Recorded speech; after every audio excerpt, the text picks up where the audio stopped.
నమస్కారం. మార్గశిర మాసంలో బహుళపక్షంలో వచ్చే అమావాస్య తిథిని బకుల అమావాస్య అనే పేరుతో పిలుస్తారు. ఈ బకుల అమావాస్యకున్న ప్రత్యేకత ఏంటంటే, ఇలవేల్పుకి పాలతో చేసినటువంటి పాయసాన్ని నైవేద్యంగా సమర్పించినట్లయితే వంశపారంపర్య దోషాలన్నీ తొలగింపజేసుకోవచ్చు.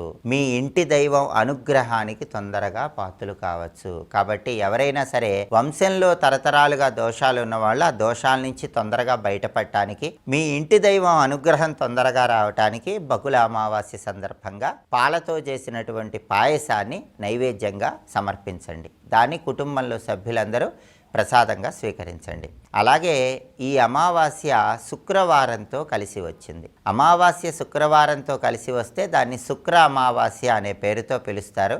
ఈ శుక్ర అమావాస్య శ్రీ మహాలక్ష్మీదేవికి ఎంతో ప్రీతిపాత్రమైన రోజని ధర్మశాస్త్ర గ్రంథాలన్నీ తెలియజేస్తున్నాయి. ఎందుకంటే అమావాస్య తిథి లక్ష్మీదేవికి, శివుడికి, సూర్యుడికి ముగ్గురికి కూడా ఎంతో ప్రీతిపాత్రమైన రోజు. అలాంటిది అమావాస్య శుక్రవారంతో కలిసి వచ్చింది. కాబట్టి శ్రీ మహాలక్ష్మీదేవికి ఎంతో ప్రీతిపాత్రమైనటువంటి అమావాస్యగా చెప్పుకోవాలి. కాబట్టి గృహంలో ప్రత్యేకమైన విధి విధానాలతో లక్ష్మీదేవిని అర్చన చేస్తే ఉత్తమ ఫలితాలు కలుగుతాయి. కాబట్టి గృహంలో అందరూ కూడా శ్రీ మహాలక్ష్మీదేవి చిత్రపటం దగ్గర ప్రమిదలో నువ్వుల నూనె పోసి తామర ఒత్తులతో దీపారాధన చేయాలి. తామర ఒత్తులు అందుబాటులో లేకపోతే పత్తితో చేసిన ఒత్తులతో దీపారాధన చేయవచ్చు. దీపారాధన చేశాక ఆ దీపారాధన కుందిలో కుంకుమ పువ్వు పొడి కొద్దిగా కలపాలి.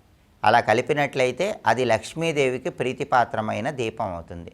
ఇలా దీపం వెలిగించిన తర్వాత శ్రీ మహాలక్ష్మీదేవి అనుగ్రహం కోసం ఒక శక్తివంతమైనటువంటి మంత్రాన్ని 21 సార్లు చదవాలి. ఆ మంత్రం ఏంటో ఇప్పుడు మనం చూద్దాం.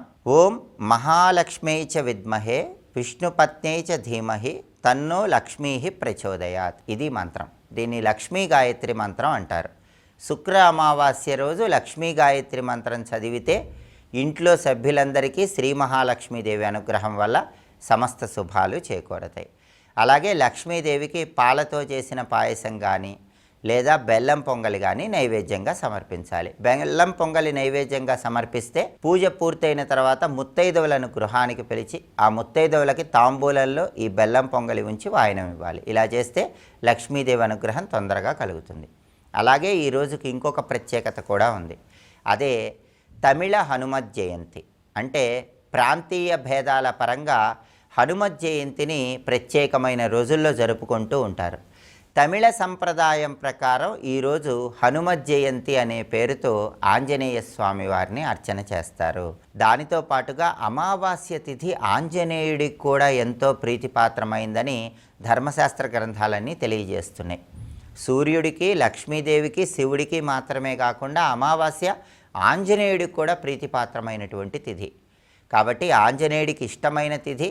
తమిళ సంప్రదాయం ప్రకారం హనుమత్ జయంతి కాబట్టి ఈరోజు ఆంజనేయ స్వామి ఆలయానికి వెళ్ళి ఆంజనేయ స్వామికి జై శ్రీరామ్ అని రాసిన తమలపాకుల దండను సమర్పించటం, ఆంజనేయ స్వామి ఆలయ ప్రాంగణంలో దీపాన్ని వెలిగించటం, ఆంజనేయుడికి 41 ప్రదక్షిణలు చేయటం ద్వారా ఉత్తమ ప్రయోజనాలు చేకూరుతాయి. ఆంజనేయుడి సంపూర్ణమైన అనుగ్రహం కలుగుతుంది.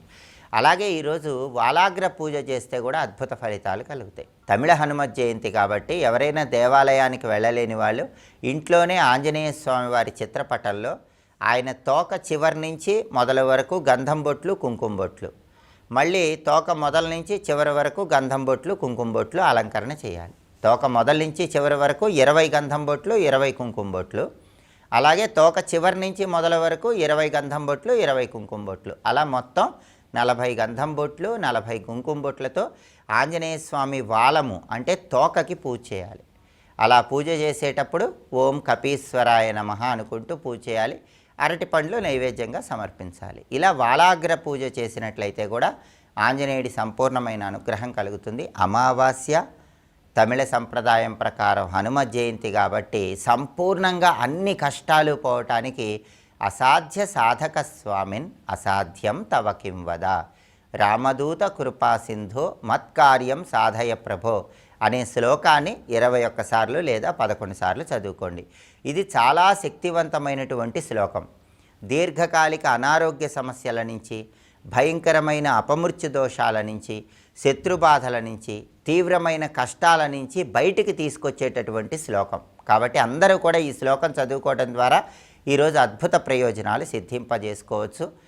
ప్రధానంగా శుక్రవారము అమావాస్య కలిసి వచ్చిన రోజు శుక్ర అమావాస్య. ఈ సందర్భంగా ఏ లక్ష్మీ గాయత్రి మంత్రాన్ని పఠిస్తే లక్ష్మీ కటాక్షం వల్ల ఐశ్వర్య ప్రాప్తి కలుగుతుందో ఇంకొకసారి చూద్దామా మరి. ఓం మహాలక్ష్మ్యై చ విద్మహే విష్ణుపత్న్యై చ ధీమహి తన్నో లక్ష్మీ ప్రచోదయాత్. అలాగే అమావాస్య ఆంజనేయుడికి ప్రియమైన రోజు కాబట్టి, తమిళ సంప్రదాయం ప్రకారం హనుమ జయంతి కాబట్టి ఏ ఆంజనేయ శ్లోకాన్ని చదువుకుంటే సమస్త కష్టాలు బాధల నుంచి సులభంగా బయటపడవచ్చో ఇంకొకసారి చూద్దామా మరి. అసాధ్య సాధక స్వామిన్ అసాధ్యం తవ కిం వద రామదూత కృపా సింధో మత్కార్యం సాధయ ప్రభో. శ్లోకం చదువుకోండి, మంత్రం జపించుకోండి. బకుల అమావాస్య సందర్భంగా, శుక్ర అమావాస్య సందర్భంగా విశేషమైన శుభ ఫలితాలు సిద్ధింపజేసుకోండి. స్వస్తి.